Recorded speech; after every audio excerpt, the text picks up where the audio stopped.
안녕하세요. 공학 프로그래밍 미분 방정식의 개요에 대한 강의를 시작하겠습니다. 자, 우리가 현재까지 배웠던 내용들을 좀 얘기해 볼게요. 기본적으로는 현재까지는 프로그래밍에 대해서 좀 배웠습니다. 그래서 우리가 프로그래밍에 사용한 그 소프트웨어는 매틀랩이었고요. 그래서 처음에 매틀랩의 기본 사용 방법을 배웠고, 그리고 나서는 아, 기본 프로그래밍을 할 수 있는 반복문, 조건문에 대해서 공부했죠. 그걸 이용해서 바로 우리 그 방정식의 근을 구하는 그러한 중간값의 정리를 이용해서 근을 구하는 그런 프로그래밍을 했었습니다. 그리고 수치 해석의 기본적인 컨셉을 제시할 수 있는 행렬이랑 연립 방정식에 대해서 얘기했었고, 데이터들이 있으면 그 데이터를 어떻게 보관하고, 그 다음에 그 회귀 분석하고, 그리고 이러한 기초적인 그런 수치 해석하는 방법 이외에 우리가 함수의 수치적분에 대한 얘기를 했었죠. 그래서 크게는 우리가 뭘 배웠냐면 이러한 그 방정식의 근을 구하는 프로그래밍을 하거나 아니면 함수의 수치적분을 하는 그런 프로그래밍을 했었고요. 그다음에 데이터가 있으면 그 데이터를 처리하는 방식에 대해서 했었죠. 그래서 1번, 2번 이렇게 했었고요. 그리고 이건 1-라고 해야겠죠. 그 다음에 요거 2번은 이제 데이터를 어떻게 정리하느냐라는 그런 얘기를 했었습니다. 그리고 나서는 이제 그 프로그래밍에 대한 조금 더 그, 한 번 더 그 고급 프로그래밍 스킬을 사용하기 위해서 우리가 자체적인 펑션, 그러니까 매틀랩에서 기본적으로 주어지는 그러한 어떤 명령어가 아니라 우리가 스스로 명령어를 만드는 거죠. 그래서 자체적인 펑션을 프로그래밍 하는 방법을 배웠습니다. 그 예로서 우리가 그 펑션을 작성하는 그런 기법을 이용해서 중간값의 정리의 프로그램을 우리가 펑션을 이용해서 사용하는 방법을 했고요. 그다음에 수치적분에 대해서도 우리가 펑션을 이용해서 어떤 함수든지 함수의 형태와 x에 대한 함수의 꼴과 그 다음에 적분 범위를 알려주면 그 함수를 적분할 수 있는 그러한 프로그래밍을 했었죠. 여기까지 이제 기본적인 그 프로그래밍에 대해서 공학 프로그래밍에 대해서 우리가 공부를 한 것입니다. 그래서 이제 본격적으로 우리가 공학 프로그래밍을 정말 공학 프로그래밍답게 하려고 하면 이제 미분 방정식에 대한 수치 해석을 좀 할 줄 알아야 됩니다. 그래서 미분 방정식을 우리가 수치 해석을 하려고 하는데, 그러면 이제 미분 방정식이 어떤 것이냐라는 것을 이제 좀 공부를 해야 되겠죠. 그래서 이번 강의에서는 미분 방정식이 무엇이다라고 하는 것을 간단하게 좀 여러분들에게 설명을 해드리겠습니다. 여러분들이 기본적으로는 앞에서 여러분들 이 공학 프로그래밍을 듣기 전에 이미 그 공학 수학이라든지 아니면은 미분 적분학 등에서 미분 방정식에 대해서는 아주 기본적인 거는 공부했을 거예요. 그래도 이제 한 번 더 리마인드 하는 그런 시간을 갖고 미분 방정식에 대해서 간단하게 한번 리뷰를 좀 해보는 그런 시간을 갖도록 하겠습니다. 집중하셔서 들어주세요. 자, 우리가 공학에서 다루는 많은 물리적인 현상들은요, 대부분은 주요 변수들, 우리 이제 공학에서 관심을 갖는 거는 크게는 속도가 있겠죠, 속도. 그 다음에 온도, 그 다음에 압력, 아니면은 변형률, 이런 것들이 있죠. 이게 이제 우리가 기계공학에서 주로 관심을 갖고 있는 주요 변수죠. 뭐 동력학이라든지 아니면 유체역학에서는 속도에 대한 정보가 굉장히 중요하죠. 그 다음에 역시 유체역학이라든지 아니면 열전달에서는 온도가 중요하고 또 압력은 유체역학이라든지 아니면 고체역학에서 압력이 중요하죠. 또 그러한 유체나 고체의 변형률 이런 것들이 우리 굉장히 중요한 그런 함수들입니다. 그래서 우리가 기본적인 역학을 배운다거나 그러면은 뭐 속도, 온도, 압력, 변형률 이것이 아주 대표적인 그런 기계공학에서 관심을 갖고 있는 주요 변수들이죠. 그런데 이런 주요 변수들은 공간과 시간에 대해서 변화하고 있습니다. 공간이라고 하는 것은 x, y, z 3차원 공간을 보통 얘기하죠. 그 다음에 시간 t에 대해서 변화하고 있죠. 그래서 이러한 공간과 시간에 대해서 변화하는 주요 변수들을 어떻게 서술할 것이냐, 수식적으로. 이게 이제 과거로부터 굉장히 중요한 그런 이슈였고, 이거를 제일 먼저 변화하고 있는 물리량에 대한 수학적인 표현을 한 사람이 뉴턴입니다. 뉴턴. 그래서 대표적인 물리 법칙이 이제 뉴턴의 제2운동 법칙, 우리가 소위 흔히 말하는 F는 ma로 이렇게 알려져 있는 이런 운동 법칙인데요.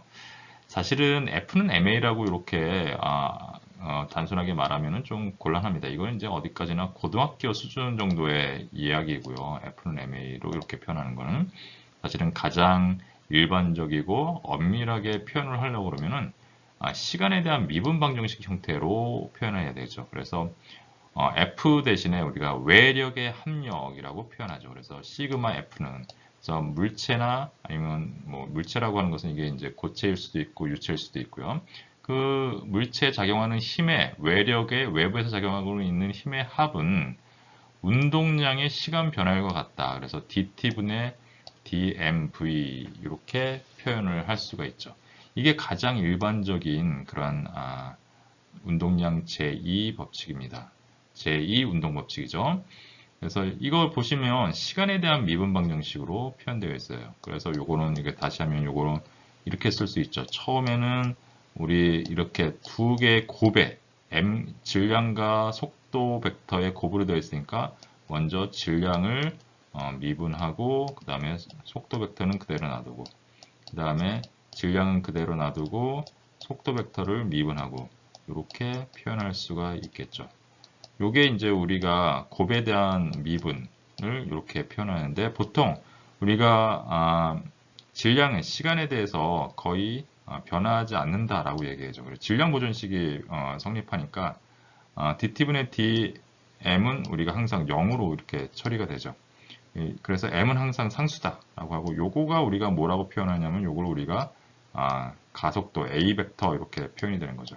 그래서 흔히 f는 ma 벡터 이렇게 표현할 수 있는데 이렇게 표현되는 그 원래의 식은 방금 전에 이제 앞에서 여기서 말씀드렸던 운동량의 시간 미분량과 같다라고 이렇게 표현할 수 있다는 거죠. 그래서 실제로는 우리가 제2운동 법칙은 시간에 대한 미분 방정식이다 이렇게 생각하시면 되겠습니다. 그러면 시간에 대한 미분 방정식 말고 시간과 공간에 대한 미분 방정식이 있느냐? 있죠. 그래서 대표적인 여러분들이 유체역학에서 배우는 그런 유체 운동을 표현하는 그러한 방정식이 있는데 그게 이제 나비아-스톡스 방정식이죠. 나비아-스톡스 방정식. 그래서 우리가 단위 부피당 작용하는 힘, 외력을 다 우리가 보통 합하면 보통 중력에 의한 거, 그다음에 압력에 의한 거, 그다음에 이제 점성력에 의한 것 이렇게 표현할 수가 있겠고요. 이거는 rho dt dv 여기서 나온 거죠. 요거 양변을 다 부피 v로 나눠주면 v분의 m이 rho가 되니까 rho dt분의 dv 벡터가 되고요. 외력의 합은 이렇게 표현이 되는 거죠. 이거를 이렇게 풀었으면 이렇게 씁니다. X방향으로는 이렇게, Y방향으로는 이렇게, G방향으로는 이렇게 마지막 식으로 이렇게 표현되죠. 표현되면 우리 여기 요 수식은 우리가 어떻게 표현되냐면 유체가 움직이고 있기 때문에 이 토탈 데리베티브 또는 머티리얼 데리베티브 해가지고 이 시간에 대한 미분량이 단순 시간에 대한 미분뿐만 아니라 움직이고 있는 대류 속도를 고려해서 대류 속도를 따라가는 공간의 미분까지 이렇게 나타납니다. 그래서 시간의 미분과 공간의 미분이 이렇게 나타나죠. 여기서는 공간의 2차 미분이 또 이렇게 나타납니다. 이렇게 해서 굉장히 복잡한 형태의 방정식이 나타나고 이러한 방정식은 우리가 속도와 속도의 미분이 이렇게 곱해져 있어서 서로 곱의 형태로 나타나 있어서 이런 걸 이렇게 하나로만 나타나는 게 아니라 두 개로 고배의 형태로 나타나는 데 있어서 이거를 우리가 비선형이라고 이렇게 얘기하죠. 비선형. 그 다음에 이게 독립변수가 시간 t와 x와 y와 g 이렇게 네 개가 있고 그 네 개의 독립변수에 대해서 편미분으로 나타나고 있어서 비선형 편미분이라고 이렇게 비선형 편미분 방정식이라고 이렇게 얘기합니다. 그래서 이제 굉장히 풀기가 어려운 그러한 미분 방정식으로 우리 알려져 있고 실제로 이거에 대한 수치적인 다시 말해서 어널리티컬 솔루션은 수학적으로는 아직 구하지 못했죠. 그래서 보통 어떻게 구하냐면은 컴퓨터를 이용해서 컴퓨터 시뮬레이션으로 정확한 근을 구하지 못하지만 우리 수치 해석을 수치근을 구하고 있는 거죠. 수치근. 그래서 이게 대표적인 시간과 공간에 대한 미분 방정식 형태로 나타나는 것이 바로 이런 나비아-스톡스 방정식이다. 그래서 우리 공학, 특히 기계공학에서 다루는 대부분의 물 형상들은 시간과 공간에 대한 미분 방정식으로 표현되어 있다라는 그런 말씀을 좀 드리고 싶고요. 자, 그래서 이러한 미분 방정식으로 나타내는데 그럼 과연 미분 방정식이라는 것이 무엇이냐라는 건데요. 미분이라는 것은 함수에 대한 도함수를 우리가 미분이라고 하죠. 그래서 데리베티브 펑션이라고 이렇게 하죠. 도함수라는 것은 미분을 했다. 그래서 미분 방정식은 한 개 이상의 함수에 대한 도함수를 포함하는 방정식의 증오를 사용하는 수식이다. 그러니까 어떤 관계식이 있는데 그 관계식 내에 함수의 미분 형태, 다시 말해서 도함수 형태가 포함되어 있다. 이걸 우리가 미분 방정식이라고 합니다. 도함수라는 것이 우리가 differential function이라고 얘기하죠. 도함수. 그래서 그것이 등호, 뭐뭐 equal 이렇게 좌변이 있고 우변이 있고 이런 식으로 돼서 방정식의 등호로 표현되어 있는 이런 형태. 이걸 우리가 미분 방정식, differential equation이라고 한다라는 거죠. 그럼 우리가 이제 도함수라는 것이 뭐냐, derivative function이라는 것이 뭐냐면은 어떤 함수, y는 fx라는 이런 어떤 함수 x와 y의 어떤 관계가 있다. 파란색으로 이렇게 표현되는 이런 관계가 있다라면 함수 y에 대해서 x로 표현되는 y에 대해서 그 도함수라고 하는 것은 어떤 한 점에서 한 점 x에서 함수 그래프의 그 점에서의 접선을 의미하는 접선의 기울기가 도함수죠. 그렇죠? 여러분들 이제 고등학교 때부터 배웠습니다. 접선이라는 것은 딱 한 점에 이렇게 이쪽으로 이렇게 다가가지고 여기서 딱 한 점에서 만나는 그런 직선 우리가 접선이라고 하죠. 그래서 도함수의 의미는 물리적인 의미는 함수의 그래프에서 그 점에서 접선의 기울기다라고 하죠. 그거를 우리가 표현을 한다면 이렇게 되는 거죠. 이 점에서 델타 x만큼 이렇게 변화시키는 이러한 거를 생각해 봅니다. 그럼 델타 x만큼 변할 때 이렇게 요만큼 이렇게 변하죠. 여기가 이쪽 방향으로 이렇게 x가 이렇게 증가하는 방향으로 갈 때 y가 감소해서 이렇게 델타 y가 이렇게 감소하는 이런 방향이라고 생각하면 됩니다. 그러면은 델타 x분의 델타 y 이것이 이제 기울기죠. 델타 x분의 델타 y 이렇게 델타 y가 이렇게 감소하고 있는 이런 경우인데요. 그럼 델타 x분의 델타 y인데 그럼 델타 x는 이렇게 그냥 델타 x로 쓰면 되고요. 델타 y는 뭐냐면요. 델타 y는 보시는 것처럼 나중 거에서 처음 거를 빼준 겁니다. 항상 변화량은 나중 거에서 처음 거를 빼주는 거예요. 나중 거는 무엇이냐? x가 여기서 요 방향으로 변하고 있잖아요. x 플러스 델타 x에 해당하는 y값. x 플러스 델타 x에 포함되는 y값에서 x에 해당하는 y값, yx를 빼준 거죠. 그래서 x 플러스 델타 x에 해당하는 y에서 x에 해당하는 y를 빼주고 이게 델타 y죠. 이거를 델타 x로 나눠준 것. 이게 이제 기울기죠. 그렇죠? 요 점과 요 점 사이의 기울기가 되는 거겠죠. 그런데 우리가 이제 접선이라는 것은 이 델타 x가 엄청나게 작아지는 거예요. 그래서 델타 x가 0으로 접근할 때 그러면 이제 여기서는 지금 이 점과 이 점이 두 점으로 표현되지만 얘가 델타 x가 0으로 가면 이게 점점 이게 점점 이렇게 가까워질 거잖아요. 그래서 0으로 되는 순간에는 한 점이 되겠죠. 실제로. 그래서 델타 x가 0으로 갈 때 델타 x분의 델타 y. 그러면 아까 델타 x분의 델타 y는 이렇게 표현했었죠. 이렇게 표현되는 거를 우리가 도함수라고 한다라는 거죠. 그래서 이러한 위에 요 수식에서 표현된 요 극한값이 요 방금 전에 제가 이제 표현한 요 극한값이 우리가 존재할 때 이 극한값이 존재할 때 이 함수 y는 x라는 이 지점에서 미분 가능하다 라고 이렇게 표현을 하고요. 이 델타 x는 x의 변화를 나타내는 겁니다. 또는 x의 변화를 우리가 x의 증분이라고도 이렇게 표현을 하는 거죠. 자, 독립변수 x의 증분 델타 x는 극한 조건이라는 것은 델타 x가 0으로 갈 때, 리밋 델타 x가 0으로 갈 때, 이 극한 조건에서 dx라고 이렇게 표현합니다. 이 dx는 differential of x라는 뜻이에요. dx는 differential of x, differential of x. differential이라는 말은 뭐냐? 미소 변화량이라는 뜻입니다. 미소 변화량. 미소 변화량인데 어떤 미소 변화량이냐? of x. x의 미소 변화량이라는 뜻이에요.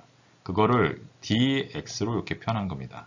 이렇게 길게 말하기 싫으니까 수학자들이 이걸 dx라고 이렇게 표현한 거예요. differential of x를 dx라고 이렇게 표현한 거죠. 그래서 극한 조건에서는 우리가 델타 x가 0으로 갈 때 이걸 dx로 이렇게 표현하고 이를 이제 독립변수 x의 미분량이라고 하는 거죠. 미소 변화량이라고 하는 거죠. 또 이 독립변수 x의 미소 변화량에 대해서 우리가 그거에 해당하는 델타 y도 이것도 굉장히 한 점에 가까워지는 거니까 이 값도 굉장히 작은 값이 되겠죠. 그래서 이것도 역시 미소 변화량인데 y에 대한 미소 변화량이죠. 그래서 differential of y가 되는 거죠. differential of y. differential of y가 되니까 이게 뭐가 되냐면 dy가 되는 거죠. dy가 되는 거죠. 그래서 y''이라는 것은 우리가 도함수를 우리가 보통 편하게 그냥 y''이라고 표현하는데 y''은 리밋 델타 x가 0으로 갈 때 델타 x분의 델타 y인데 델타 x가 0으로 가면 델타 x를 우리가 dx라고 표현하고 그때 델타 y는 dy라고 표현하죠. 그래서 y''x는 우리가 dx분의 dy라고도 이렇게 표현합니다. 그럼 양변에 dx를 곱하면 이렇게 되겠죠. 양변에 dx를 곱하면 얘가 이렇게 가가지고 곱해져가지고 dy는 y' 곱하기 dx 이렇게도 표현이 됩니다. 그래서 우리가 이제 고등학교 때부터 꽤 많이 썼어요. 우리가 도함수라는 개념이 어떤 개념인지 여러분들 아마 고등학교 때부터 알고 계셨을 거고요. 그것이 공간상에서 물리적인 컨셉으로는 바로 그 점에서 함수 그래프의 접선의 기울기다라는 걸 알고 있었고요. 그거를 우리가 굉장히 그 극한으로 갈 때는 dx, dy로 표현할 수 있고, 그러면 y'은 dx분의 dy니까 양변에다 dx를 곱해주면 dy는 y'x dx 이렇게 표현된다라는 것을 이미 고등학교 때부터 사용했고, 그 다음에 여러 역학 관계식에서 이러한 관계식들을 많이 사용해 보셨을 겁니다. 이렇게 이제 이런 형태로 나타나는 것이 일반적으로 이제 미분 방정식이죠. 미분 방정식. 자, 그러면 이런 미분 방정식들은 사실은 다양한 미분 방정식들이 있어요. 뭐 일개 미분 방정식. 그래서 예를 들면 도함수의 그 미분을 한 번만 한 거야. 그래서 그걸 우리가 일개 도함수라고 하죠. 또는 그게 두 번을 미분할 수도 있어요. dx제곱분의 d제곱 y 이렇게 표현할 수도 있잖아요. x에 대해서 두 번 미분한 거죠. 이런 경우는 이제 2개 미분 방정식 이렇게 얘기하는데 또는 이제 뭐 편미분 방정식 이렇게 또 요거는 지금 상미분인데 편미분이면 우리 라운드 y 이퀄 y 프라임 해서 x 라운드 y 라운드 x 이렇게 표현되죠. 이렇게 요거 우리가 죄송합니다. 요거 제가 잘못 썼네요. 이렇게 표현되는 거를 우리가 편미분이라고 하죠. 자, 이렇게 여러 다양한 미분 방정식이 있지만 우리가 여기서 지금 리뷰를 할 때에는 너무 복잡하게 생각할 필요가 없고 나중에 2개 미분 방정식 나올 때 편미분 얘기하기로 하고요. 오늘은 1개 미분 방정식에 대해서만 아주 간단하게 미분 방정식의 리뷰 시간이니까요. 간단하게만 좀 얘기를 해보겠습니다.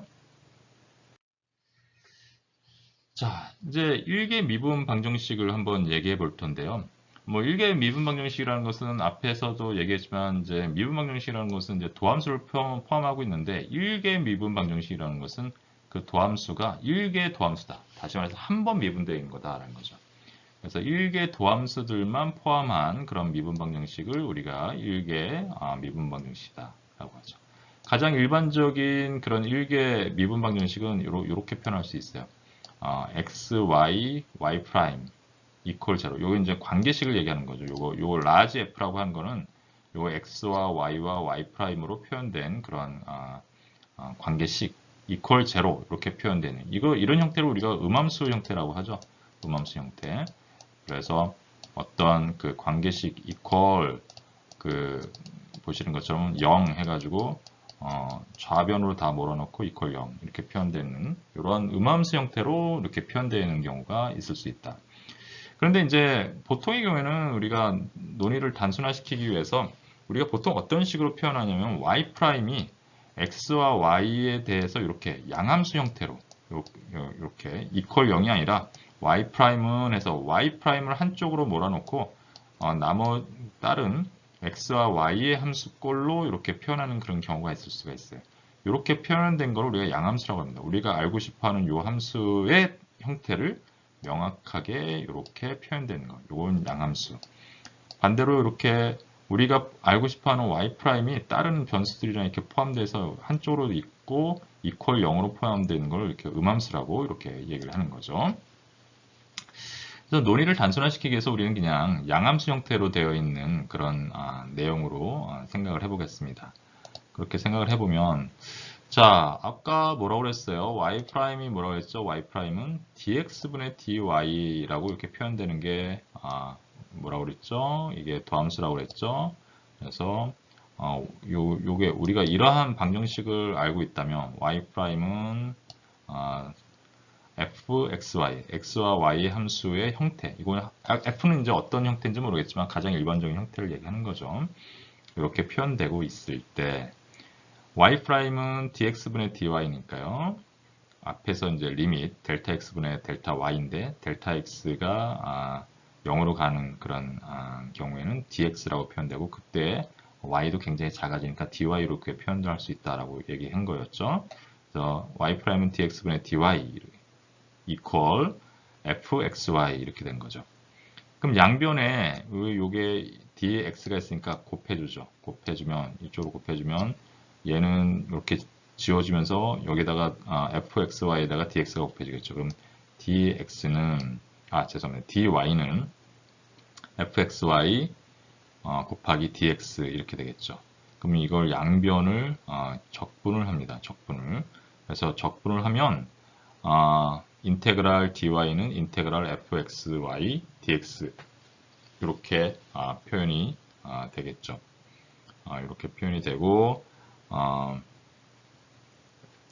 이렇게 되면 우리가 여기서는 여기 가운데 여기 1이 생략되어 있는 거죠. 1이 생략되어 있으니까 요거 1을 우리가 적분을 하면 y에 대해서 1을 적분하는 거니까 y 자기 자신이 되겠죠. y 자기 자신이 되는데 y 자기 자신이 되면서 적분상수 c가 나오겠죠. c가 나오고 요거는 그대로 아직 이게 어떤 형태로 되는지 모르겠지만 그대로 놔둡니다. 그러면은 이렇게 되겠죠. y는 인테그랄 fxy dx 하고 여기 더하기 c인데 이쪽으로 여기로 넘으면 마이너스 c인데 굳이 뭐 c는 상수기 때문에 요거 상수 1로 넘어와서 그냥 플러스 C로 해도 되죠. 그러면 얘가 여기서 만약에 플러스 1이었다면 여기로 넘으면 마이너스 1이 되는 그런 상황이라고 생각하면 됩니다. 그래서 여기서 여기 제가 여기 오타를 냈는데요. 여기 마지막 수식에서 요 C라는 것은 그 인테그랄 요 좌측의 인테그랄 dy를 접근하면서 발생했던 요 적분상수 C에 해당하는 겁니다. 그래서 왼쪽에서 우리가 적분상수가 여기 플러스 C가 나왔는데 이쪽으로 넘으면서 그냥 그대로 그냥 마이너스 C라고 표현해도 되는데 굳이 마이너스 C라고 표현할 필요가 없죠. 어차피 이 C는 어떤 값인지 우리가 아직 안 정해진 거니까 뭐 나중에 플러스가 될 수도 있고 마이너스가 될 수도 있고 그러니까 여기다 그냥 플러스 C 이렇게 그냥 표현한 겁니다. 큰 의미가 없이 나중에 어떤 조건, 뭐 경계 조건이나 아니면은 초기 조건을 주어지면 구할 수 있기 때문에 그때 맞는 부호를 자연스럽게 갖게 되는 거겠죠. 그래서 어떤 임의 상수니까 그냥 넘어와서도 그냥 임의 상수 C가 된 거죠. 그래서 이런 형태로 우리가 이렇게 표현이 될 수가 있다. 적분을 하면 이렇게 적분이 된다 이거죠. 요것이 이렇게 해서 1개 미분 방정식을 보통 접근을 하죠. 그래서 1개 미분 방정식을 푼다는 것은 뭐냐 하면은 적분을 한다는 것이랑 마찬가지입니다. 적분을 한다. 그래서 우리가 앞에서 뭘 배웠어요? 수치적분을 배웠죠. 수치적분을. 왜 수치적분을 배웠겠어요? 지금 이제 보여드렸던 것처럼 바로 미분 방정식을 풀려고 그러면은 적분을 해야 되기 때문에 수치적분을 배운 겁니다. 그냥 여러분들한테 가르쳐 드린 게 아니라요. 수치적분을 해서 이렇게 미분 방정식을 풀 거다라는 겁니다. 자, 그래서 그러면 이런 1개 미분 방정식이 정말 뭐 존재하느냐? 얘가 있느냐? 얘 있죠. 얘 있습니다. 그래서 예를 들면은 우리 여러분들이 많이 배웠던 연력학에서 이상기체를 가정하면 공기 같은 경우였죠. 공기 같은 경우에 이상기체로 이제 가정하는데 그러면 이제 내부 에너지랑 엔탈피는 온도만의 함수다라고 이렇게 배웠잖아요. 그래서 내부 에너지는 온도만의 함수다. 요건 마치 y는 fx 이렇게 표현한 거랑 똑같죠. 이렇게 쓰는 거랑 똑같습니다. 즉 y는 x가 결정되면 y 값이 결정된다라는 거죠. 즉 내부 에너지 U는 온도가 결정되면 내부 에너지 U가 결정된다라는 거죠. 엔탈피는 역시 온도가 결정되면 엔탈피가 결정된다라는 그러한 이야기입니다. 자, 그래서 보통의 경우에는 이렇게 표현을 했었어요. 수학적인 의미는 바로 그 얘기예요. 온도가 결정되면 내부 에너지를 결정할 수 있다. 온도가 결정되면 엔탈피를 결정할 수 있다. 라는 거죠. 그래서 내부 에너지와 엔탈피를 우리가 UT 또는 HT라고 이렇게 표현한 것은 바로 이러한 수학적인 의미를 갖고 있는 거다. 그래서 그러면 우리가 온도 변화에 따라서 온도가 어떤 T1에서 T2로 변화할 때 온도의 변화에 따라서 내부 에너지의 변화량을 우리가 구하고 싶어 하잖아요. 보통 연력학이나 이런 문제에서. 그러면은 그런 내부 에너지나 엔탈피의 변화량을 어떻게 구할 것이냐? 그러면 결국은 내부 에너지와 엔탈피에 대한 온도의 미분값을 알아야겠죠. 온도의 미분값. 그래서 우리가 dt분의 du를 우리가 값을 우리가 알면 되는데 dt분의 du를 우리가 뭐라고 우리가 정의하냐면은 정압 비열이라고 죄송합니다. 정적 비열이라고 했죠. 그래서 정적이라는 것은 부피가 일정할 때 그래서 부피가 일정하다라는 의미로 V를 써놨습니다. 그래서 CV 부피가 일정할 때 비열 그래서 specific heat 해서 이렇게 CV 이렇게 표현했었죠. 반대로 dt분의 dh는 압력이 일정했을 때 비열이다라고 얘기했습니다. 사실 왜 압력이 일정하고 부피가 일정하냐라는 것은 이제 연력학 시간에 배웠어요. 근데 이제 지금 이 공학 프로그래밍 시간에는 뭐 그거를 얘기는 하지 않고 그냥 이렇게 우리가 정의했었다라는 것만 기억을 해두겠습니다. 정의를 했었다. 이렇게 정의했었고 이게 이제 갖고 있는 의미가 뭐냐? 이것 자체가 이렇게 쓰여 있는 이런 관계식 자체가 바로 뭐다? 미분 방정식이다. 사실은 이것 자체가 미분 방정식이다라는 거죠. 자, 그러면은 이러한 미분 방정식을 우리가 그럼 어떻게 풀었었냐? 연력학 시간에 이렇게 풀었습니다. 문제를 우리가 단순화하기 위해서 비열을 우리가 보통 상수를 취급하기도 했죠.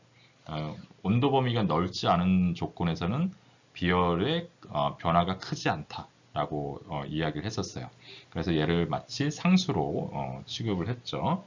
그래서 양변에다가 만약에 요 문제를 푼다고 하면, 요 문제를 푼다고 하면요, 어떻게 이제 푸냐 하면은 양변에 dt를 곱해줍니다. 그럼 dh는 cp 곱하기 dt 이렇게 돼서 요 관계식을 이제 풀어주는 거예요. 그럼 양변을 적분을 합니다. 아까 뭐라고 했죠? 앞에서 미분 방정식을 풀어주는 것은 무엇이다?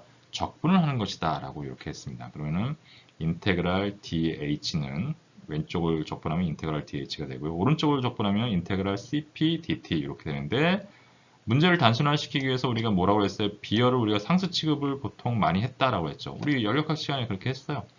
그럼 요거 우리가 cp는 상수니까 상수는 적분 바깥으로 나올 수 있었죠. 그렇죠? 그럼 cp 인테그랄 dt 이렇게 되는 거죠. 그렇죠? 그러면은 요 수식이 요 관계식에서 어떻게 됐냐면은 이렇게 표현됐고 다시 이걸 양변을 적분하면 이렇게 표현됐다라는 거죠. 그렇죠? 그러면 이걸 적분하면 뭡니까? 여기 1이 생략되어 있는 거죠. 1이. 그럼 1을 엔탈피 H에 대해서 적분하면 뭡니까? 엔탈피 자기 자신이죠. 그래서 상태 1에서 상태 2까지 엔탈피를 적분한 거다.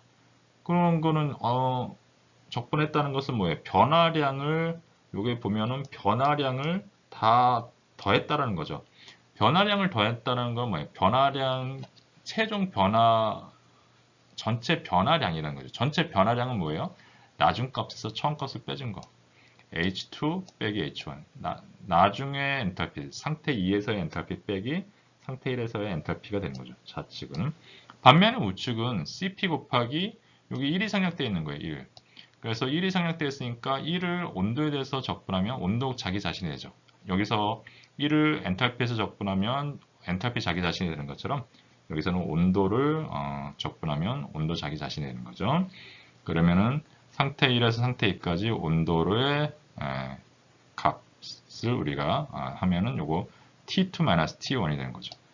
이것도 온도의 변화량을 우리가 다 적분한 온도의 변화를 다 더한 거니까 나중 온도에서 처음 온도를 빼주면 그게 온도의 변화량이 되겠죠. 그래서 우리가 이제 했던 것이 뭐냐면은 이런 연력학에서 우리가 풀었던 것이 뭐냐면 바로 이 관계식으로부터 이러한 관계식을 얻었고 양변을 적분하면 이렇게 돼서 엔탈피의 변화는 정압 비열 곱하기 온도의 변화와 같다.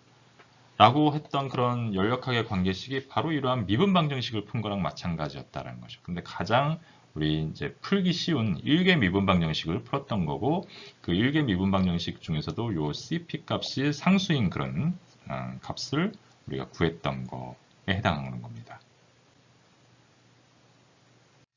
그런데 앞에서 이제 우리가 그 엔탈피에 대한 그 변화, 엔탈피에 대한 온도의 변화에 따른 엔탈피의 변화의 그 최종 관계식이 이렇게 표현되어 있었는데 요거는 뭐냐면은 정압 비열이 상수인 조건에서만 성립하는 관계식이에요.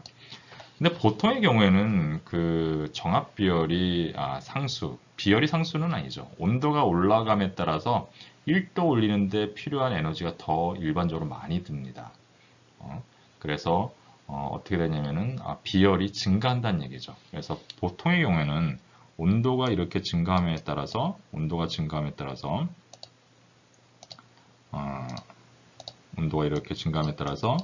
그 비열은 이렇게 증가하는 그런 개념이죠. 그래서 이런 식으로 이렇게 증가한다.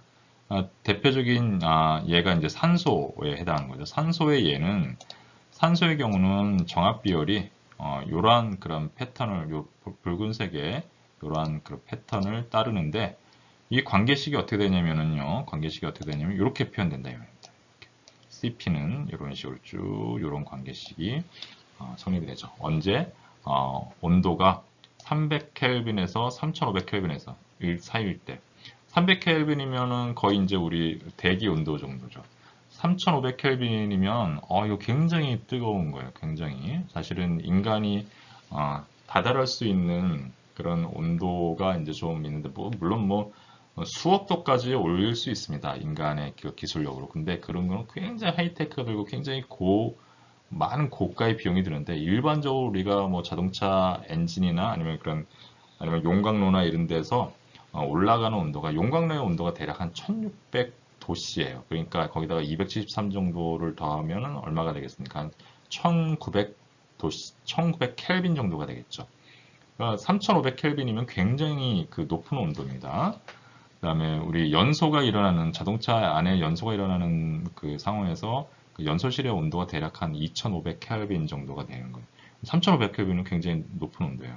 그러니까 우리가 일반적으로 도달할 수 있는 그런 굉장히 높은 온도, 이 범위 내에서 이런 관계식이 성립한다 이 말입니다. 사람들이 측정을 해놓은 거예요.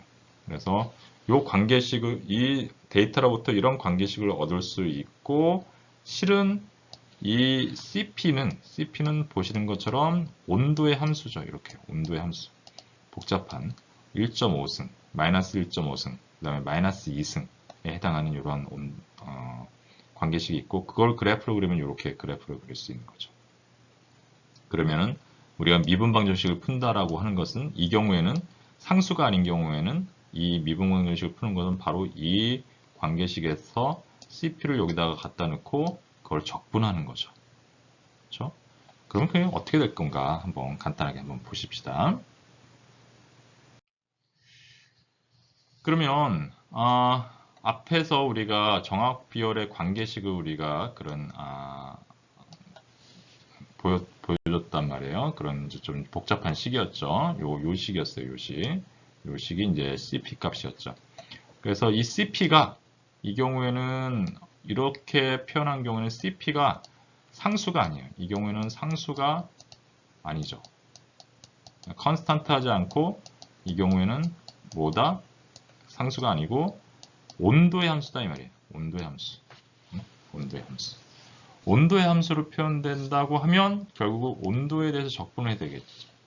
그래서 양변에다가 dt를 곱합니다. dt. 앞에 그래서 상수로 처리했을 때도 양변에 이렇게 dt를 이렇게 곱해줬었죠. 그래서 dh는 cp 곱하기 dt. 즉, 엔탈피의 변화량은 정압 비열 곱하기 온도의 변화율이다 라고 이렇게 표현을 한 거고, 그러면 이게 온도가 변화할 때 그때 엔탈피의 변화량은 양변을 이렇게 적분하면 되죠. 위에 있는 이 식을 적분하면 되는데, 그러면은 요 왼쪽에 있는 거는 그대로 앞에서 했던 것처럼 이렇게 그냥 해주면 됩니다. 그냥 요건 뭐 굉장히 쉬운 거죠. 1이 상략되어 있는 거고 그걸 엔탈피에 대해서 적분한 건데, 요 CP는 앞에서 얘기한 것처럼 온도의 함수예요. 온도의 함수. 보시는 것처럼 이렇게 좀 복잡한 온도의 함수로 이렇게 쭉 표현되어 있죠. 이거를 온도에 대해서 적분을 해줘야 되는 그런 상황이 발생하는 거예요. 그래서 보통의 경우에는 이렇게 미분 방정식이 앞에서 CP를 우리가 그 상수를 취급했을 때처럼 H2 이거 뭐 그냥 이거 CP가 상수이면 H2-H1은 CP 곱하기 T2-T1 이렇게 표현되는 이러한 관계식, 이렇게 표현하는 것처럼 이렇게 간단하게 표현되지 않는다는 거죠. 요거 보시는 것처럼 이렇게 복잡한 요거를 적분을 해야 된다. 그럼에도 불구하고 이거는 적분을 쉽게 할 수 있어요. 왜냐? 보시기에는 조금 복잡하지만 여기 T1에서 T2까지 변화할 때 만약에 여기가 이제 구간이 T1에서 T2까지 변화한다라고 이렇게 생각을 해보면 우리가 적분할 때 요거를 충분히 적분을 할 수 있어요. 어떻게 적분하냐? 보통은 계산 실수를 줄이기 위해서 우리가 치환 방법을 씁니다. 왜냐면 100분의 t라고 이렇게 공통적으로 나와 있잖아요. 그래서 100분의 t를 표현할 때 100분의 t를 우리가 그냥 세타라고 치환을 하는 거죠. 세타는 100분의 t다. 이 세타는 우리가 이제 그 그리스 그 알파벳으로 t를 우리가 그리스의 알파벳으로 세타로 이게 말을 하잖아요. 그래서 이제 보통 이렇게 세타로 이렇게 표현하는 겁니다. 자, 그러면은 이게 어떻게 되느냐? 그러면은 요 식에서 우리가 이쪽의 변화량, 즉 100분의 t의 변화량은 세타의 요 좌변에 세타의 변화량과 같겠죠. 이게 이퀄 같다라고 이렇게 표현했으니까, 이렇게 정의했으니까 100분의 t의 변화량은 d 세타랑 같은 거예요. 그럼 d 세타는 그대로 놔두고 100분의 1은 이거 상수잖아요. 그러니까 100분의 1은 앞으로 나와. 그래서 d 세타는 100분의 1 곱하기 d 세타 이렇게 표현되는, dt 이렇게 표현되는 겁니다. d 세타는 그대로 있고 100분의 1은 앞으로 나와서 100분의 1 이렇게 표현돼주고 요거는 이렇게 지워지고, 그래서 100분의 1 곱하기 dt 이렇게 된 거죠. 그러면 양변에다가 100을 곱해주면 여기다가 100분의 1이 있으니까 이 분수를 갖고 다니긴 그렇잖아요. 양변에 100을 곱해주면 이거 없어지고 dt는 100 곱하기 d 세타 이렇게 되는 거죠. 그래서 만약에 우리가 이러한 100분의 1로 우리가 100분의 t를 세타로 이렇게 치환하면 dt는 100 곱하기 d 세타 이렇게 표현할 수 있다는 거죠. 요거가. 그러면 이제 여기 이제 좌측과 우측을 우리가 적분해야 되는데, 좌측은 우리 T1부터 T2까지 변할 때 엔탈피의 변화량이에요. 근데 요거는 우리가 뭐예요? 여기가 1이 상향되어 있으니까 1을 H에 대해서 적분하면 우리가 H 자기 자신이었죠. 그래서 T2일 때의 H 값과 T1일 때의 H 값을 빼준 값. 그게 바로 그 T1에서 T2까지 변할 때 엔탈피의 변화량이겠죠. 그래서 좌측은 이렇게 우리가 적분을 하고, 우측은 어떻게 되냐? 이걸 37.432는 그대로 써주고요. 요거 0. 요거 곱하기 100분의 t를 뭐라고 했어요? 세타라고 했죠. 세타의 1.5승. 그 다음에 요거 상수는 그대로 써주고 100분의 t의 마이너스 1.5승. 세타의 1.5 마이너스 1.5승이 되겠고요. 요거 상수는 그대로 써주고 곱하기 100분의 t는 세타의 마이너스 2승 되고, dt는 뭐라고 했죠? dt? 앞에서 dt가 요거였죠? 100 곱하기 d세타인데 100이 곱해져 있으니까 100은 요거 앞으로 이렇게 나올 수 있어요. 이렇게 되겠죠. 이렇게 표현이 돼서 결국은, 근데 이제 좌변은 아주 쉽게 표현됐고 우변은 이렇게 표현됩니다. 다만 이 T1에 해당하는 이 구간은 T1에 해당하는 요 밑에 있는 여기가 T1, T2였는데 T1은 뭐예요? 결국은 세타에 대해서 적분하는 거니까 100분의 T1이 되겠죠. T1에 해당하는 세타가 100분의 T1이 되고, T2에 해당하는 것이 100분의 T2 이렇게 해서 구간이 정해지는 거겠죠. 이런 식으로 해서 우리가 적분을 해주면 세타에 대한 세타가 아니라 CP가 정합비열이 우리가 상수가 아닐 때 요 수식을 우리가 이러한 미분방 형식을 우리가 푼 것이 바로 이렇게 되면 이렇게 풀어주면 된다라는 그런 얘기를 하는 겁니다. 그래서 결국은 미분방 정식의 해를 구하는 기본 과정은 적분이다. 적분을 하는 것이 미분방 정식을 풀어주는 것이다라는 거죠. 그래서 일개 미분방 정식을 푸는 방법은 아까 맨 처음에 우리가 얘기한 게 뭐였죠? CP가 아주 상수처럼 이렇게 간단하게 됐을 때, 그런 경우에는 뭐 이렇게 표현하면 된다. 그 경우에는 우리 공학 프로그래밍을 거의 쓸 필요가 없어요. 이 경우는 뭐 상수인데 뭐 그냥 수식으로 그냥 간단하게 표현이 되죠. 그런데 이렇게 복잡하게 나와 있을 때는 우리가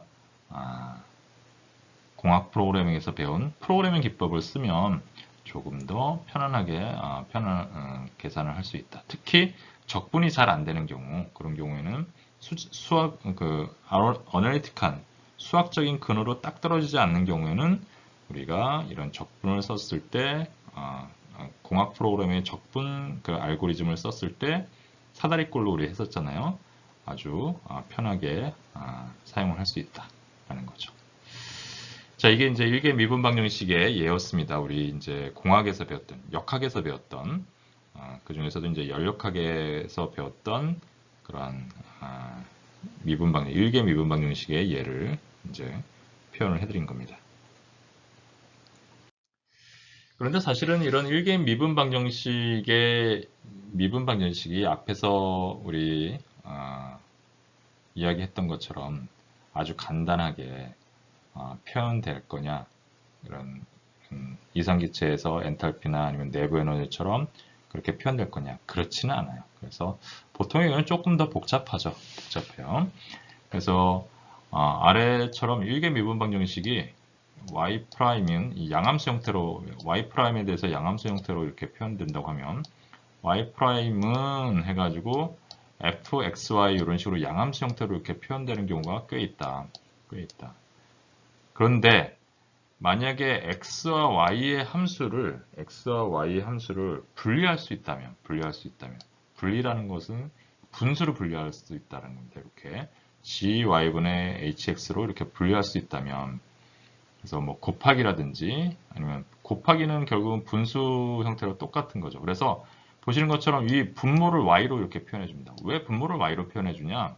y''은 우리가 dx분의 dy 이렇게 표현해 주는데, 여기가 y가 얘랑 이렇게 매칭이 돼야 돼요. 그래서 이렇게 돼야지 이렇게 dy는 gy로 이렇게 곱해지고, 그래야지 양변을 적분을 해주면 y로 표현되어 있는 함수를 y에 대해서 적분해 주는 거고, 자, 이렇게 해서 분모에는 y의 함수로 묶어주고, 그 다음에 반면에 분자는 x의 함수로 이렇게 몰아줘야 되는 겁니다. 그러니까 분리됐을 때, 곱으로 분리됐을 때 이렇게 표현되는 거죠. 자, 그러면 이거 어떻게 되냐? 여기 분자는 x의 함수로만 표현되면 여기 dx분의 dy니까 얘랑 얘가 서로 이렇게 매칭이 되는 거예요. 얘가 이렇게. 그러면 이렇게 두 개가 곱해질 수가 있겠죠. 그럼 얘 곱하기 얘는 같아야 되니까 gy 곱하기 dy는 hx 곱하기 dx가 되는데, 그렇게 되면 양변을 적분하면 x에 대해서 적분해야 되는데 x에 대한 함수로 표현되어 있어야지 적분이 되는 거죠. x에 대해서 적분해야 되는데 이게 x가 아니라 다른 함수로, 다른 변수로 우리가 표현되어 있다. 그럼 이게 적분이 안 돼요. 이거 y에 대해서 적분해야 되는데 y로 표현된 게 아니라 다른 변수로 표현되어 있다. 그러면 얘가 적분이 안 되는 거죠. 그래서 요거를 수식을 이렇게 보시는 것처럼 분모는 y로 표현하고, 왜냐면 이렇게 여기가 반대편에 분자에 y의 변화량이 있기 때문에 요쪽 편에서는 자, 죄송합니다. 여기 조금 지저분한데요. 이쪽 편에서는 dx분의 dy가 y가 분자였기 때문에 요거가 이렇게 y를 분모에 몰아넣을 수 있고, 그 다음에 요 분자가 여기 분모가 dx니까 이 반대편에서는 분자가 x의 함수로 표현되어야만 되겠죠. 그렇게 되면 이렇게 곱하면은 y에 대한 함수로만 이렇게 서로 이쪽이 되고, 죄송합니다. 이게 좀 잘 이렇게 빨리빨리 안 써지네요. 자, 이렇게 되면 요거랑 이렇게 곱하면 y에 대해서 dy를 y에 대해서 표현되고, 이게 dx에 대해서 x의 함수로 이렇게 표현되는 거죠. 서로 이렇게 양변에다가 이렇게 서로 이렇게 상대방에 이렇게 크로스로 곱했을 때 이게 이퀄이 되니까 이렇게 한쪽으로 분모에다가 이렇게 표현된다. 그러면 이렇게 표현할 수 있겠죠. 만약에 얘가 y'이 이렇게 xy로 되어 있으면 이거 어떻게 됩니까? 곱으로 표현되면 이거 분명히 분리는 되어 있는데 x와 y로 이렇게 분리는 되어 있는데 이거 어떻게 표현되느냐? 이건 이렇게 표현되는 거죠. 분모에다가 y분의 1이라고 쓰면 되겠죠. y분의 1 분의 x 이렇게 표현되는 거죠. 이렇게 되면 어떻게 돼요? 얘가 y는 y분의 1, y를 분모로 가면서 y가 분모로 가면서 y의 역수를 만들어주면 원래 수식이랑 똑같은 거잖아요. 그래서 y분의 1 분의 x 이렇게 표현되는 거예요. 그럼 얘는 x 나누기 y분의 1이고 우리가 나누기는 어떻게 되죠? 이거의 역수 y분의 1을 역수한 것 역수를 곱한 거랑 똑같죠. 그래서 xy가 되기 때문에 이런 식으로 곱한 거를 우리가 나누기 분모로 보내니까 나누기 형태로 해주려면 결국은 그 곱하기에서 요 표현됐던 요것이 나누기로 표현되면 역수로 표현돼서 이렇게 해주면 되겠다. 즉 곱으로 이렇게 곱의 형태로 표현될 수 있으면 무조건 이런 식으로 우리가 표현할 수 있다는 거죠. 이렇게 표현할 수 있는 이렇게 분리가 되는 걸 우리가 변수 분리라고 하는 겁니다. 이렇게 표현이 되는 순간 우리가 적분을 할 수 있다. 다시 말해서 이렇게 표현되면 이렇게 gy분의 hx 분모에다가는 y로 표현할 수 있고 분자에다가는 x로만 표현할 수 있다면 보시는 것처럼 이렇게 표현돼 가지고 양변에다 서로 크로스로 곱해서 한쪽에는 x로만 표현되고 한쪽으로는 y로만 표현돼서 변수를 분리할 수 있다. 변수를 분리한다 해서 우리가 변수 분리법이라고 합니다. Separation of variables라고 하는 거죠. 그럼 양변을 이때 이렇게 되면 적분합니다. 그러면은 y에 대해서 적분하는데 여기 앞에 gy가 y에 대한 함수죠. 그래서 인테그럴 gy di equal 이게 x에 대해서 적분하는데 인테그럴 hx 그러니까 x에 대한 함수로만 우리가 표현되는 거죠. 이렇게 그러면은 이거 다 x에 대해서만 표현된 함수니까 이거 적분이 되겠죠. y에 대해서 표현한 거니까 적분이 되겠죠. 자, 이거를 우리가 어떤 형태로인지 모르겠지만 이거를 적분했을 때 우리가 large gy라고 합시다. 이거 small 소문자 g를 대문자 g로 표현하고요. 그럼 여기다가 우리 부정적분이니까 플러스 c1 이렇게 되겠고요. 적분상수 나오겠죠. 여기 hx를 x에 대해서 적분하면 우리가 large hx 이렇게 표현되고 그때 적분상수 c2가 되겠죠. 그러면 요거 이렇게 넘어오면 c2-c1이 될 거예요. c2-c1 그쵸? c2-c1을 이렇게 뭐 두 개의 변수가 있는 것처럼 생각하지 않고 그냥 요거 어차피 얘도 상수고 얘도 상수니까 상수 빼기 상수니까 별도의 새로운 상수가 되겠죠. 그래서 그냥 c라고 이렇게 표현합니다. 그래서 이 경우에는 그냥 상수가 두 개가 아니라 하나라고 생각하면 되겠죠. 그래서 large gy는 large hx 더하기 c 이렇게 표현이 되는 거죠. 물론 large gy를 미분하면 아까 우리가 했던 요 small gy가 되고요. large hx를 미분하면 여기서 small hx가 되는 거죠. 그래서 c는 c2-c1으로 표현되는 적분상수이다. 그래서 이렇게 표현할 수 있다. 이렇게 분리가 되면 곱으로 분리가 되면 어떤 형태로든 곱으로 분리가 된다면 얘는 이렇게 분수로 표현할 수 있고 분수로 표현된다고 하면 우리가 분모에 y의 그 변수들이 가게 하고 분자에는 x의 변수들을 가게 해서 양변을 이렇게 적분을 해줄 수가 있다라는 겁니다. 적분을 해주면 우리가 미분방정식을 푼 거죠. 미분방정식을 푼다는 건 뭐라고 그랬죠?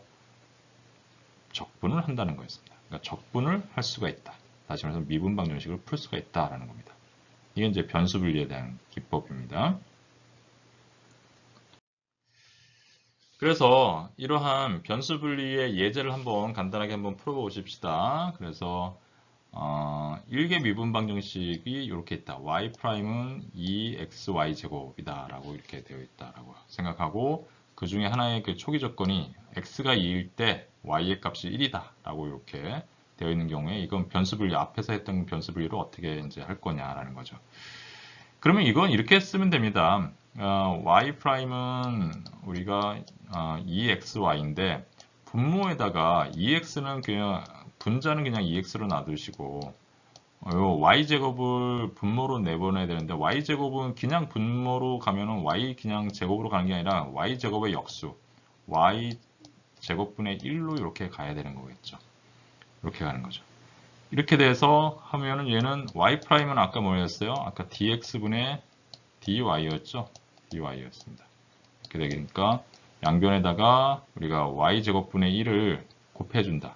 그 말은 y제곱으로 나눠준다라는 말이랑 똑같죠. y제곱분의 1을 곱해준다 라는 말은 y제곱으로 나눠준다라는 말이랑 똑같은 거죠.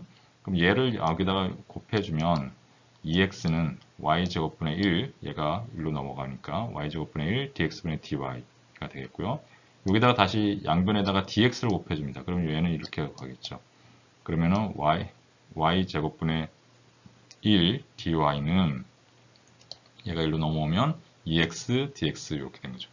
이거 어떻게 생각하면 되냐? 이거 어떻게 생각하면 되냐면은 사실은 요거 이렇게 분모와 분자로 이렇게 분리한 순간 얘랑 얘의 곱은 얘와 얘의 곱이랑 같다라는 우리가 분수 관계식에서 했던 거가 이렇게 나온 거죠. 그러면 y제곱분의 1 dy는 2x dx 요거 이렇게 곱해주면 2x dx 이렇게 된 거죠. 그래서 사실은 앞에서도 얘기했던 것처럼 분모에다 분자에는 x에 대한 관계식만 남게 하고 분모에는 y에 대한 관계식을 남게 하면 요 식을 그렇게 변형한 거죠. 그렇게 하면 이렇게 서로 이렇게 곱해주면 같으니까 2x dx는 y제곱분의 1 dy 이렇게 표현돼서 이러한 수식으로 우리가 전환할 수 있다. 그래서 요 관계식은 이렇게 변수 분리를 써서 이렇게 됐다. 거죠. 자, 이렇게 변수가 분리되면 즉 x는 x와 같이 있게 하고 y는 y끼리 같이 있게 하는 거죠. 이게 바로 변수 분리에 해당하는 거죠. 이렇게 되면 이걸 갖고 우리가 양변을 적분하면 그게 이제 미분방 정식을 푸는 거죠. 그러면 이걸 적분합니다. 인테그랄 y제곱분의 1 dy 그 다음에 인테그랄 2x dx 이렇게 되죠. 2x를 x에 대해서 적분하면은 우리 x제곱이라는 거 여러분들 쉽게 알아요. 이거는 뭐 그냥 다항식의 적분이잖아요. 그렇죠? x제곱이 되겠고 그러면 y제곱분의 1을 y에 대해서 적분하면 y제곱분의 1은 우리가 y의 마이너스 2승을 이야기하는 거잖아요. y제곱분의 1은 그리고 제곱인데 분모에 있으니까 y의 마이너스 2승이죠. 그럼 마이너스 2승을 우리가 적분하면 어떻게 됩니까? 마이너스 2승에다가 더하기 1 해서 분모분의 1 하고 y의 마이너스 2승 더하기 1 이렇게 되는 거죠. 우리 다항식의 적분이랑 똑같은 거죠. 그럼 요거 뭡니까? 마이너스 2 더하기 1은 마이너스 1이죠. 그러니까 요거는 마이너스 1이 돼요. 마이너스 1에다가 이건 마이너스 1승이죠. 마이너스 2승 더하기 1이니까. 그래서 마이너스 y의 마이너스 1승 이렇게 되는 거죠. 이거 적분하면 그러니까 마이너스 y분의 1이죠. 그래서 마이너스 y분의 1은 x제곱 더하기 c 여기도 적분상수가 하나 나오고 여기도 적분상수가 나오는데 그냥 요거 이렇게 나와서 그냥 더하기 c로 이렇게 되겠다. 그러면 요거 우리가 y에 대한 관계식으로 표현해 줘야 되는 거니까 y에 대한 관계식으로 표현해 주니까 이거 뒤집습니다. 요거의 분모 마이너스 y분의 1을 마이너스 y로 역수로 해주려고 그러면은 x제곱 더하기 c를 x제곱 c분의 1이 되겠죠. 역수를 취해주면. 그러면 우리는 y에 대한 식이니까 y는 양변에다 마이너스 곱하면 y는 마이너스 x제곱 더하기 c분의 1 이렇게 되는 거죠. 그래서 결국은 우리가 이 미분방 정식을 푼다는 것은 결국은 이러한 관계식을 찾는 거랑 마찬가지고 결국은 요 c 값만 알면 우리가 이 관계식을 모두 다 확인할 수 있는데 그건 어떻게 표현하냐? 이렇게 여기서 이렇게 여기다 대입해 주면 되는 거죠. x 대신에 2를 집어넣으면 y가 1이다 이런 말이죠. y가 1입니다. x 대신에 2를 집어넣으면 x는 2의 제곱이죠. 2제곱 더하기 c분의 1 해서 마이너스 한 것은 1이다. 그럼 다시 말해서 2제곱 더하기 c가 마이너스 1이면 얘가 마이너스 1이면 분모가 마이너스 1이면 마이너스 마이너스 1분의 1 하면 1이 되겠죠. 얘가 분모가 마이너스 1이면 얘가 요 우측이 1이 되니까, 그러니까 x 2제곱 더하기 c는 마이너스 1이니까 c는 얘가 일로 이렇게 가면은 여기 4잖아요. 4가 일로 놓으면 마이너스 5가 되죠. 그래서 c는 마이너스 5다. 그래서 y는 마이너스 x제곱 마이너스 5분의 1 이렇게 표현이 되는 거죠. 그래서 이제 이러한 변수 분리에 대한 그 변수 분리를 이용해 가지고 여러분들이 그 일개 미분 방정식을 푸는 방식은 여러분들 그 미분 공학 수학이라든지 아니면은 미분 적분학에서 일부분 배웠을 겁니다. 근데 이렇게 풀 수 있는 거는 굉장히 소수이죠. 손으로 이렇게 막 자유롭게 여러분들이 편하게 풀 수 있는 경우에는 굉장히 소수에 해당하는 겁니다. 이번 시간에 여러분들한테 가르쳐 주는 거는 뭐였어요? 결국 미분 방정식에 대한 가장 간단한 그런 개요라고 말씀을 드렸었죠. 그래서 미분 방정식이 뭐냐? 그 다음에 미분 방정식의 가장 간단한 예가 뭐냐? 일개 미분 방정식이다. 그래서 일개 미분 방정식이 나오는 예를 이제 열역학의 그 엔탈피 이상기체의 엔탈피 관계식을 해서 여러분들에게 보여줬고, 그 다음에 일개 방정식을 만약에 손으로 풀 수 있으면 어떻게 풀 수 있느냐? 변수 분리법을 사용할 수 있다라는 거였죠. 그래서 그 변수 분리를 사용하는 그런 예제를 지금 방금 전에 이번 페이지에서 여러분들에게 설명을 드린 겁니다. 그래서 이번 강의에서는 방금 전에 말씀드린 것처럼 이런 미분 방정식의 전반적인 개요를 말씀드렸어요. 그럼 왜 이 미분 방정식에 대해서 여러분들과 함께 얘기했느냐 라고 하면, 우리가 공학 프로그래밍을 배운다는 것은 우리 공학에서, 특히 이제 기계공학에서 많이 나오는 미분 방정식을 손으로 직접 풀 수 없을 때 미분 방정식을 우리가 해결할 수 있는 방법으로 공학 프로그래밍을 사용할 건데, 결국 미분 방정식을 푼다는 것은 무엇이다? 적분을 하는 것이랑 마찬가지다라는 것을 오늘 그 컨셉으로 배운 겁니다. 자, 그러면 우리가 수치 적분을 하는 거는 우리가 과거에 배웠잖아요. 중간고사 전에도 이미 수치 적분을 하는 방법을 배웠고, 그 다음에 지난 시간에 우리가 임의의 함수에 대해서 어떤 구간이 정해졌을 때 수치 적분하는 방법을, 그런 펑션을 만들 수 있다는 것도 우리가 배웠잖아요. 따라서 우리가 이러한 수치 적분하는 방식을 사다리꼴로 나눠서 구분구조법으로 나누어서 하는 방식을 배웠기 때문에, 이제 우리 이런 미분 방정식의 개요를 한번 공부해 보고, 앞으로 나오는 이제 여러 가지 1개 미분 방정식, 2개 미분 방정식에 대해서 그 근을 수치적으로 찾아내는 방식을 여러분들과 함께 프로그래밍을 한번 해보겠다라는 겁니다. 자, 기대해 주시고요. 이제부터 정말 공학 프로그래밍을 배운 이제 하이라이트들이 나오는 겁니다.